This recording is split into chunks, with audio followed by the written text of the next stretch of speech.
Downsized workers must face decisions about reorganizing their lives and their finances while at the same time dealing with emotional grief of losing a job. Now, we're answering your questions this morning on how to survive a layoff. Career coach Donald Strankowski from Ascend Career and Life Strategies is here to tell us a little bit more. Donald, great to see you as usual. Thank you for having me. All right, now this is one of those things we talk about it.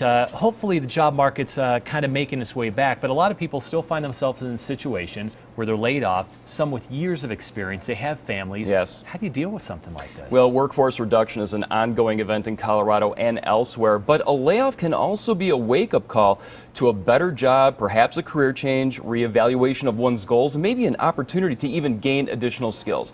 But the first step that people need to employ, Mike, is number one, assess the mission-critical areas. Information regarding unemployment benefits can be found on coworkforce.com. Job seekers also need to reevaluate their financial situation. So, Mike, in my dealings with career coaching clients, I found that maybe 50% have a really good handle on what their monthly expenses are. People who have been laid off need to know what this is to the dollar. So understanding what your financial commitments are, how much you have in cash reserves, and really calculating your burn rate is mandatory.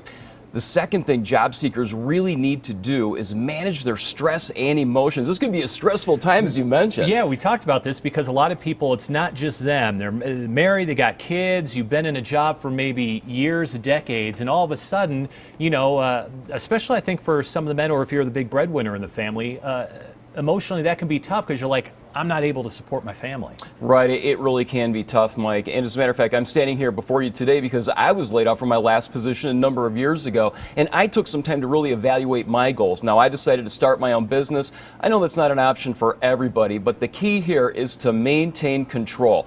Put together a plan for professional development, for personal development and growth.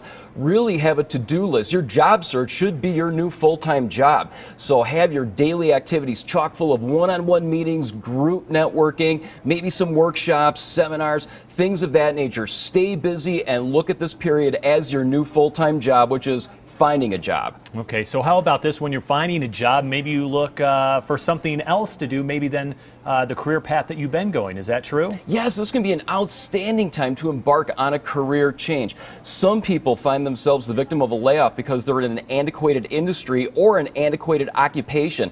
If that's the case, maybe meeting with a career counselor or taking some career assessment tests could be an ideal strategy for finding a better career, maybe even making more money, and perhaps one that's even more fulfilling. Okay, real quickly here, we have a few seconds, but you have one more tip for us, and it has to do with, I guess, a plan. You should always have a plan in life, right? Have a plan and make sure that you're embarking on the path of professional development. The Colorado Workforce Centers offer free workshops, free seminars for job seekers regarding the job search and computer skills. Always be working on yourself. Donald, thank you so much. As usual, great advice. A lot of people find themselves in this situation, so thank you. Thank you for having me. All right, of course, you can find out more information about Ascend Career and Life Strategies in the on-air section of our website. That is kdvr.com.